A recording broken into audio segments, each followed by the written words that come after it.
Quelle est l'origine génétique des populations nord-africaines?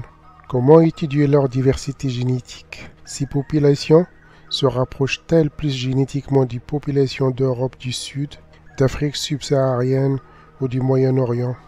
Quelle est la part moyenne de chacun de ces génomes dans l'ADN nord-africain?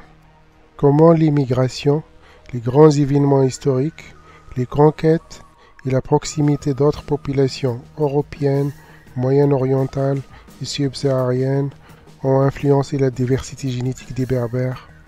Quelles sont les dernières publications scientifiques à ce sujet? Depuis les conquêtes arabes du 7e siècle, la propagation de l'islam et l'arabisation de l'Afrique du Nord ont fait en sorte qu'un grand nombre de Nord-Africains se disent arabes et ont adopté la langue et la culture, et parfois même se disent d'ascendance arabe. D'après les statistiques actuelles, seulement 40% des Marocains, 30% des Algériens, 2% des Tunisiens et 10% des Libyens se disent berbères et parlent encore la langue berbère. Seulement les données génétiques contredisent largement ces statistiques. À partir d'un simple prélèvement de votre salive, la génétique est actuellement capable d'identifier votre appartenance ethnique, de retracer l'histoire de vos origines et de migration de vos ancêtres. En 2005, National Geographic, IBM, une fondation privée et plusieurs centres de recherche à travers le monde ont lancé un grand projet appelé le projet génographique qui a pour objectif de cartographier les migrations humaines sur notre planète en utilisant les données de prélèvement d'ADN de plus de 900 000 personnes à travers le monde. Vous pouvez consulter les résultats obtenus pour votre pays ou votre région sur le site officiel.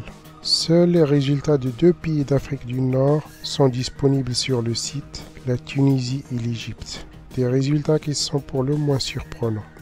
Le premier constat est que les populations nord-africaines ont un fond génétique complexe avec une forte composante autochtone et des signes de mélange européens, subsahariens et proche-oriental. Les données génétiques moyennes de la Tunisie montrent qu'elle est seulement à 4% arabe, à 88% nord-africaine et à 5% sud-européenne. L'Égypte, siège de la Ligue arabe, où presque 100% de la population en dehors de la région de Siwa ne parle plus que l'arabe, n'est qu'à 17% arabe et majoritairement à 68% nord-africaine. D'assez importantes proportions de gènes nord-africains se retrouvent ailleurs dans le monde, 11% en Sardaigne, 9% en Espagne et au Portugal, 2% en France, 12% au Sénégal, 6% en Colombie et 5% en Argentine. On peut facilement expliquer ces résultats, mais pour cela, il faut connaître l'histoire récente et lointaine de l'Afrique du Nord. Plusieurs compagnies privées proposent de réaliser un test ADN pour vous pour moins de 100 $. 2 membres de ma famille, mon frère et mon neveu, originaires d'Afrique du Nord, se sont prêtés à ce genre d'expérience. Ils ont envoyé un échantillon de salive ou un prélèvement buccal à 2 compagnies différentes, MyHeritage ADN et Ancestry. Comme on pouvait s'y attendre, les 2 compagnies ont décelé une très forte composante nord-africaine dans leur génome. Le génome de mon frère, qui a réalisé le test chez MyHeritage, est à 92% d'origine nord-africaine et 8% ibérique, c'est-à-dire Portugal et Espagne. Le profil génétique de mon neveu, qui a réalisé le test chez Ancestry DNA, révèle des origines plus variées, bien plus conformes à la réalité à mon avis. Il est à 77% nord-africain, 18% portugais, 3% du Moyen-Orient et 1% sénégalais. C'est ce genre de profil qui est bien plus représentatif du profil génétique moyen nord-africain, avec une part majoritaire nord-africaine et des parts moindres, mais variables, moyen-orientales, subsahariennes et européennes du Sud. Si vous souhaitez réaliser ce genre de test, vous devez choisir une entreprise qui utilise le plus de marqueurs génétiques avec une base de données importante en nombre de personnes et en nombre de régions. C'est le cas de Ancestry DNA. Si vous souhaitez réaliser ce genre de test, vous trouverez le lien dans la description en dessous de la vidéo. Ces résultats sont mentionnés juste à titre indicatif. Les vrais résultats que nous discuterons ici proviennent d'articles publiés dans des revues scientifiques reconnues. Pour vraiment connaître le profil génétique d'une personne, il faut séquencer son ADN complet avec ses 3,2 milliards de paires de bases et le comparer à celui de personnes provenant d'autres régions. Le séquençage de l'ADN complet coûte approximativement 1000 $, par comparaison aux tests de détection de marqueurs génétiques d'entreprises privées qui coûtent 100 $. De plus, la majorité de ces entreprises ne font que des tests sur les 22 paires de chromosomes non sexuels. Nous en possédons 23. Le problème, c'est que lors de la fécondation, les chromosomes provenant du père et les chromosomes provenant de la mère subissent une recombinaison, soit un échange plus ou moins aléatoire de morceaux de chromosomes homologues du père et de la mère, et une sorte de redistribution de cartes de la variabilité génétique. Suivre les marqueurs génétiques sur des chromosomes non sexuels est donc source d'erreur. Dans la majorité des publications scientifiques, ce sont surtout le chromosome sexuel Y et l'ADN mitochondrial qui sont utilisés. Mais comment peut-on, à partir d'un simple prélèvement de salive, vous relier à une origine ethnique, retracer votre arbre généalogique et l'histoire d'immigration de vos ancêtres? Quel est le principe scientifique à la base de ces méthodes? Le chromosome Y est le seul parmi nos 46 chromosomes qui ne peut pas subir de recombinaison avec les autres, puisqu'il n'a pas de chromosome homologue, donc reste en dehors des mutations inchangées de génération en génération. Ce qui le rend très intéressant pour le suivi de la généalogie et pour retracer l'origine ethnique. Si vous êtes de sexe mâle, vous héritez des mutations du chromosome Y de votre père et d'autres se produisent dans votre propre chromosome Y qui seront transmises à vos fils, mais pas à vos filles. En dehors de ces mutations, vous avez le même chromosome Y que toutes les personnes de sexe masculin de votre généalogie. L'inventaire des mutations subies à chaque génération permet de retracer vos origines et de déterminer le degré de parenté entre vous et n'importe quelle autre personne de sexe masculin sur le globe. Tous les hommes actuels descendent donc d'un ancêtre commun appelé Adam Y ou Adam chromosomique qui a vécu en Afrique il y a d'après une récente étude au moins 338 000 ans. Cela ne veut bien sûr pas dire qu'il était le seul homme de son époque, mais simplement le seul qui a légué son chromosome Y à tous les hommes actuels. Les chromosomes des autres n'ont pas pu arriver jusqu'à nous.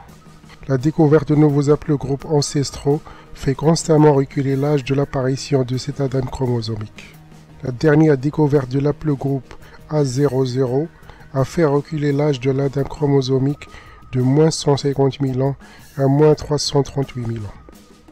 Mais c'est quoi donc un haplogroupe? Est-ce qu'il y a vraiment des marqueurs génétiques d'ethnie? Quelques mutations nouvelles, qu'on appelle en génétique des populations SNP au polymorphisme d'un seul nucléotide, se produisent à chaque génération et s'accumulent au cours des générations. Les groupes d'individus semblables, partageant la même série de mutations, ont un même ancêtre commun quelque part au cours de la préhistoire. Ces groupes d'individus sont rassemblés en ce qu'on appelle en génétique un haplogroupe qui est lui-même subdivisé en sous-clades ou ramifications. Chaque haplogroupe est identifié par une lettre, la lettre A, définissant l'haplogroupe le plus ancien originaire d'Afrique, et la lettre T, le plus récent. Les chiffres définissent les ramifications de l'haplogroupe et la petite lettre, la sous-clade. Les haplogroupes dominants en Afrique du Nord sont l'haplogroupe A1B1B, très fréquent en Afrique du Nord, 80% au Maroc, 70% en Tunisie, 60% en Algérie, 40% en Égypte. C'est le marqueur génétique berbère dominant appelé plus fréquemment EM81. Sa fréquence, selon les régions, varie entre 12% à 100%. Il est maximal dans les montagnes et les zones où dominent les personnes parlant le berbère.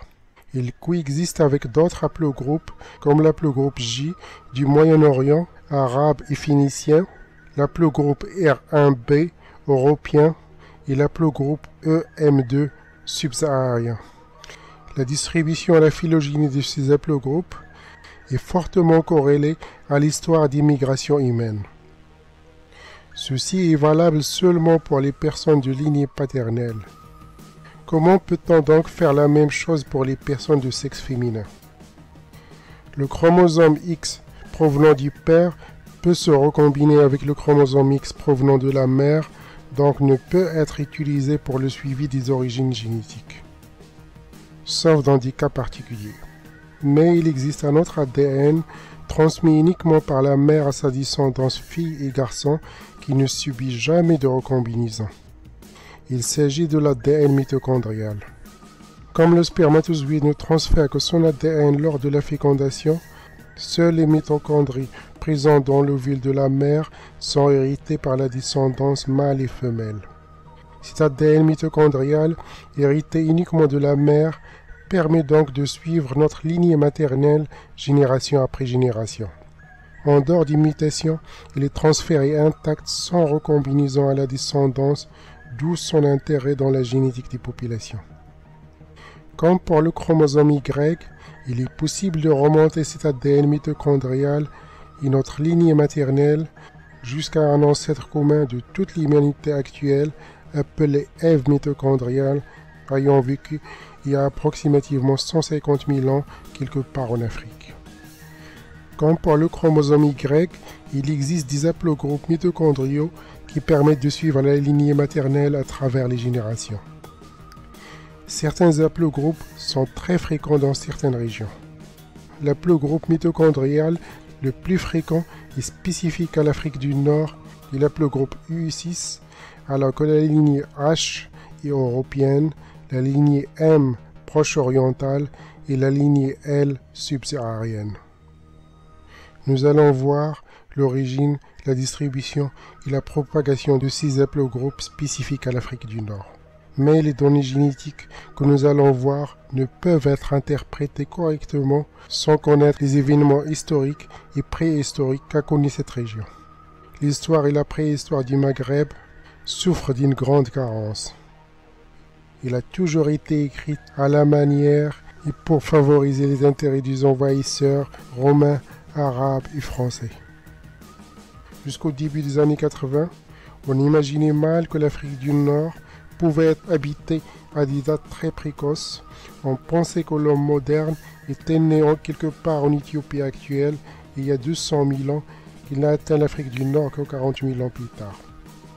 On pensait aussi que les crânes fossiles trouvés à Jabal Irhoud au Maroc appartenaient à des Néandertaliens alors que l'homme de Néandertal n'a jamais vécu en Afrique. Puis plus tard, on les avait classés comme étant des Homo sapiens archaïques datés de seulement 160 000 ans. La recherche scientifique a souvent négligé cette zone au profit de ce qu'on pensait être, jusqu'à une date très récente, le berceau de l'humanité, la Corne de l'Afrique.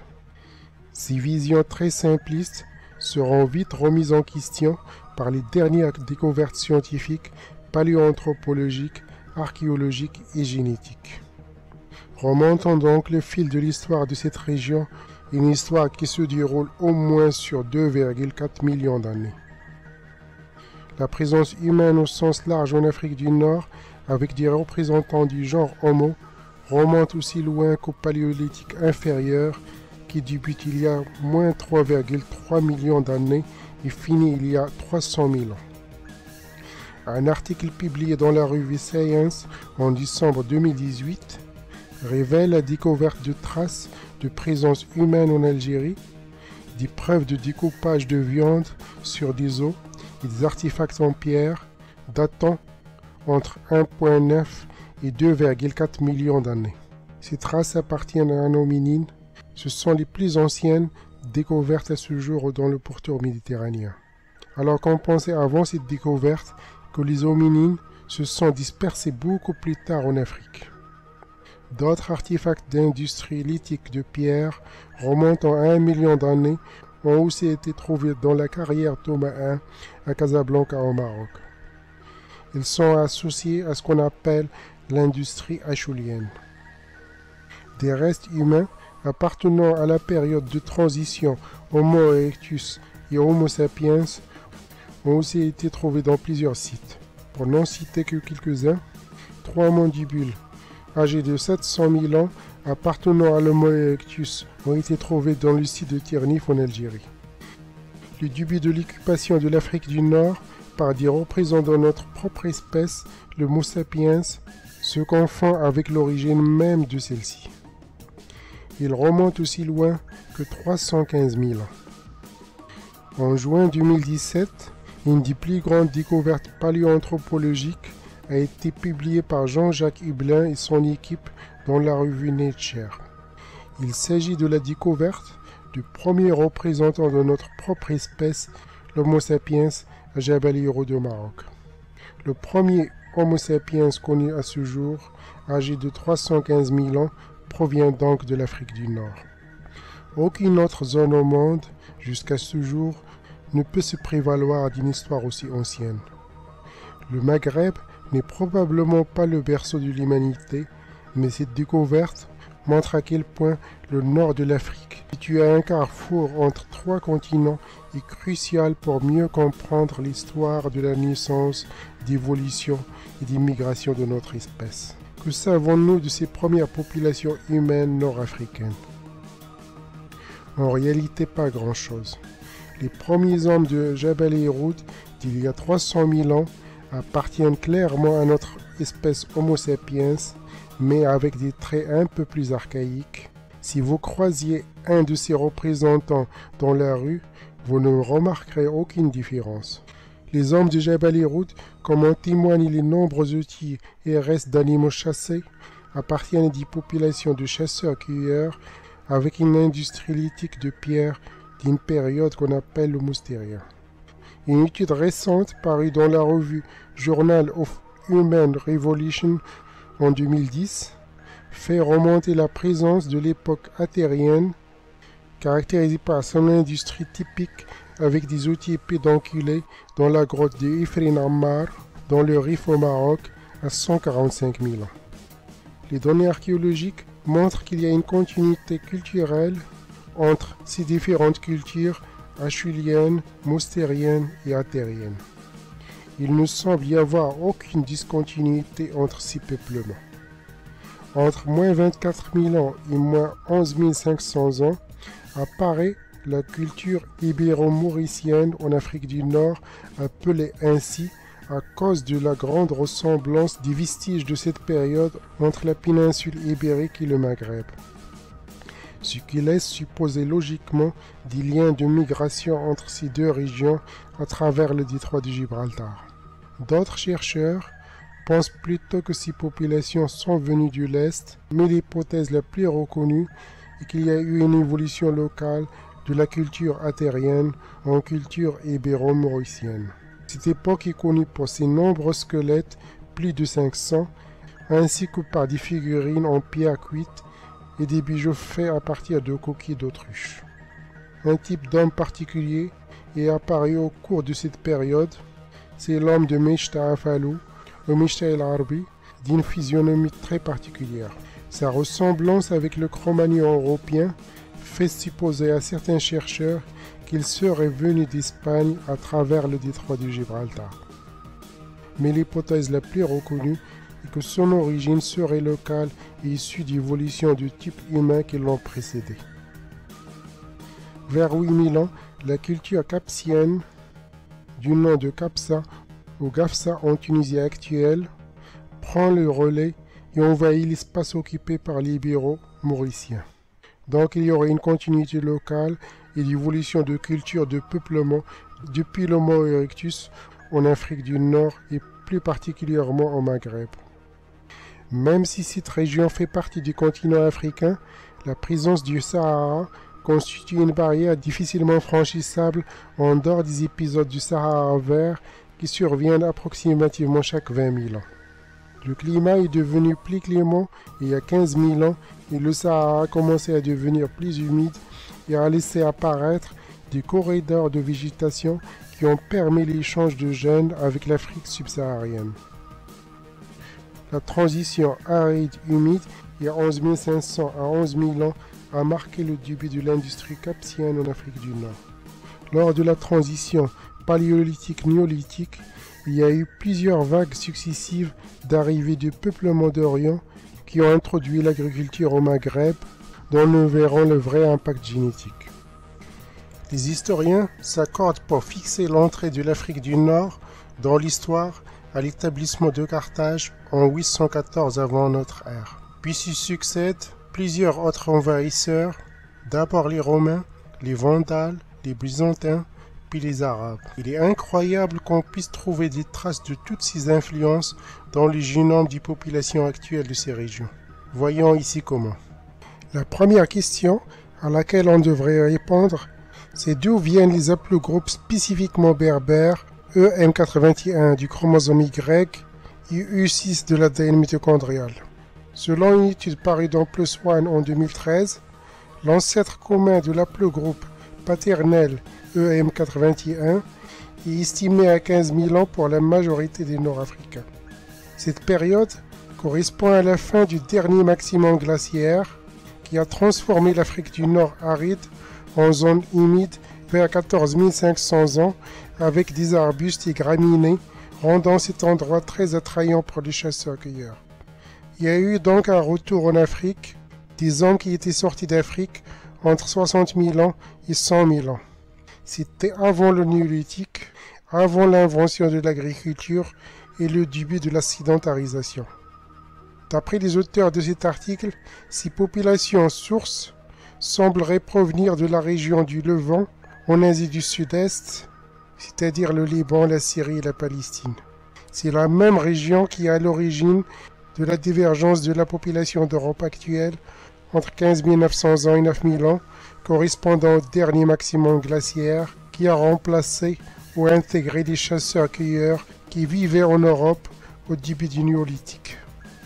Bien sûr, ces populations ne revenaient pas dans une Afrique du Nord vide, mais déjà occupées par des autochtones établis depuis au moins 300 000 ans. D'autres auteurs suggèrent une origine soit de l'Est de l'Afrique, soit une origine locale en Afrique du Nord elle-même. La question reste débattue. La diversité génétique actuelle est le résultat des migrations de populations depuis le dernier maximum glaciaire et ne permettent pas de remonter plus en arrière jusqu'aux premiers habitants de l'Afrique du Nord aux origines de l'humanité. La distribution actuelle des fréquences de l'aplogroupe berbère EM81 peut se résumer ainsi. Entre 60 et 75% dans les montagnes de l'Atlas, du sud et du centre du Maroc, en Tunisie et chez les Touaregs du Burkina Faso et du Mali, entre 30 et 60% en Algérie et en Libye, et moins de 20% en Égypte. Il se retrouve aussi en dehors de l'Afrique du Nord, 8% au Portugal, 4% en Espagne, 11% aux îles Canaries et entre 0 et 4% en Italie. Certaines régions de l'Espagne et du Portugal, ainsi qu'en Sardaigne, présentent des taux élevés, les plus élevés en dehors de l'Afrique, comme au sud du Portugal 11%, en Andalousie 13,5% et même 30% dans la communauté Pisiegos, dans les montagnes de Cantabrie, dans les Pays Basques au nord de l'Espagne. Comment expliquer ces résultats? La première réponse qui vient à l'idée, c'est qu'il convient de les associer aux conquêtes musulmanes de la péninsule ibérique. Seulement l'aplogroupe masculin de la péninsule arabique n'est pas EM81, mais J1P58, qui est minoritaire non seulement en Ibérie, sa fréquence n'est que de 1,1%, mais aussi en Afrique du Nord, il est seulement de 0 à 2,5% au Maroc, de 2,5 à 20% en Algérie et entre 20 et 30% en Libye. Ceci peut se comprendre facilement si on sait que la conquête de la péninsule arabique au 7e siècle était en quasi-majorité faite par des soldats musulmans venant de l'Afrique du Nord. Le commandant des troupes, Tariq ibn Ziyad, était berbère et son armée était constituée presque exclusivement de troupes berbères recrutées par les Arabes. Il a conquis la quasi-totalité du territoire de l'Espagne et du Portugal en moins de 4 ans. La présence musulmane qui a suivi cette conquête, qui s'est établie en Andalousie pendant 8 siècles, était génétiquement principalement berbère. Mais alors, comment peut-on expliquer la fréquence des jeunes berbères dans des zones très éloignées de l'Andalousie en Espagne et au Portugal? Après la reconquête de l'Andalousie et la chute de Grenade, les Espagnols ont extradé tous les musulmans d'Andalousie qui ne voulaient pas se convertir au christianisme, mais on estime que la moitié d'entre eux s'est convertie et sont restés en Espagne et au Portugal. Au XVIe siècle, une partie de cette population d'origine musulmane ont été déplacés au nord de la péninsule ibérique, ce qui explique le fort taux de EM81 dans les montagnes de Cantabrie et d'autres régions du nord. C'est aussi le cas en Sardaigne, où la fréquence d'haplogroupe nord-africain atteint 11%, qui a été conquise par les musulmans d'Afrique du Nord en l'an 710. La diffusion d'haplogroupe nord-africain date aussi en partie de la période carthaginoise qui avait conquis l'Espagne, la Sicile et la Sardaigne. La présence d'une sous-classe de EM81 aux îles Canaries, dans de l'ADN fossile extrait de squelettes âgés de 2500 ans, confirme l'origine berbère des gauches, des autochtones des îles Canaries avant la conquête espagnole. La présence d'une composante génétique nord-africaine dans certains pays d'Amérique latine, comme la Colombie et l'Argentine, peut aussi s'expliquer par la part du génome nord-africain que portaient en eux les conquistadors espagnols, mais aussi par les esclaves gauches des îles Canaries qui ont été amenés en Amérique latine et par certains équipages d'origine andalouse des bateaux espagnols. Selon une analyse de l'ADN mitochondrial publiée par la chercheuse Clotilde Caudray et ses collaborateurs dans le journal Anthropo en 2009, la structure génétique de l'ADN mitochondrial des populations berbères du Maroc à l'Égypte montre que l'haplogroupe mitochondrial européen est présent au Maroc avec une fréquence de 24 à 38% et pratiquement absent chez les berbères de Siwa en Égypte. L'haplogroupe M1 d'Asie est par contre 4 fois moins fréquent au Maroc qu'à Siwa. L'auteur de l'article conclut que les populations berbères sont génétiquement proches des populations du sud de l'Europe et très différentes des populations subsahariennes. L'étude montre que les origines des populations berbères sont très anciennes et qu'elles ont acquis des traits génétiques spécifiques suite au mélange au cours des dizaines de milliers d'années avec les populations voisines. L'haplogroupe U6 a dérivé de l'haplogroupe U qui est apparu il y a 35 000 ans, avant le dernier maximum glaciaire. L'haplogroupe U6 et M1 de l'Afrique du Nord sont associés aux régions où les langues afro-asiatiques sont les plus parlées aujourd'hui. L'auteur propose deux hypothèses pour expliquer la proximité génétique entre les populations de l'Afrique du Nord et du sud de l'Europe. Soit il aurait pour origine la migration de l'homme moderne au Paléolithique supérieur pour coloniser l'Europe avec une branche qui serait retournée en Afrique, soit il daterait de la période de la néolithisation avec la diffusion de populations ayant inventé l'agriculture, d'abord en Europe puis en Afrique du Nord. Il s'est sûrement aussi produit des flux de gènes fréquents à travers le détroit de Gibraltar et à travers la Sicile. Il y a 22 000 ans, les populations européennes ont été poussées vers le sud par l'expansion de la glace et le climat froid, ce qui aurait pu provoquer des déplacements de populations plus ou moins fréquents entre ces deux régions. Ce flux de gènes a aussi pu être maintenu lors de la conquête musulmane du sud de l'Europe de l'Ouest au 7e siècle. Dans une autre publication, dans la revue American PLOS ONE, en 2015, la chercheuse Candela Hernandez présente des données archéologiques qui montrent qu'il y a eu à de nombreuses reprises des échanges de gènes depuis des temps très reculés entre le nord de l'Afrique et le sud-ouest de l'Europe. Les haplogroupes mitochondriaux européens H3 et V, fréquents dans la péninsule ibérique, se retrouvent dans les populations de l'Afrique du Nord, parfois à des pourcentages très élevés.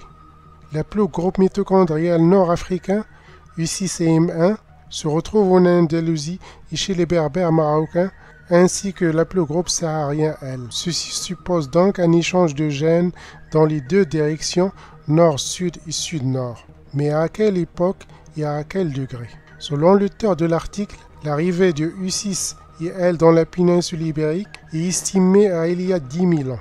Ce partage de gènes a continué durant une longue période et jusqu'à des époques très récentes. Le niveau de la mer au niveau du détroit de Gibraltar a remonté de 135 mètres depuis le dernier maximum glaciaire il y a 20 000 ans.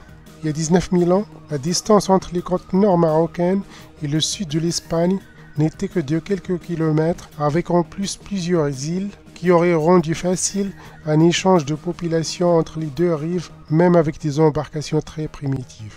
En effet, il est ridicule de penser que l'homme de cette époque-là est incapable de naviguer sur une aussi petite distance, alors qu'on retrouve des Homo erectus dans les îles d'Indonésie et des Philippines qui n'ont jamais été reliés par des bras de mer et que l'homme moderne a atteint l'Australie il y a 50 000 ans.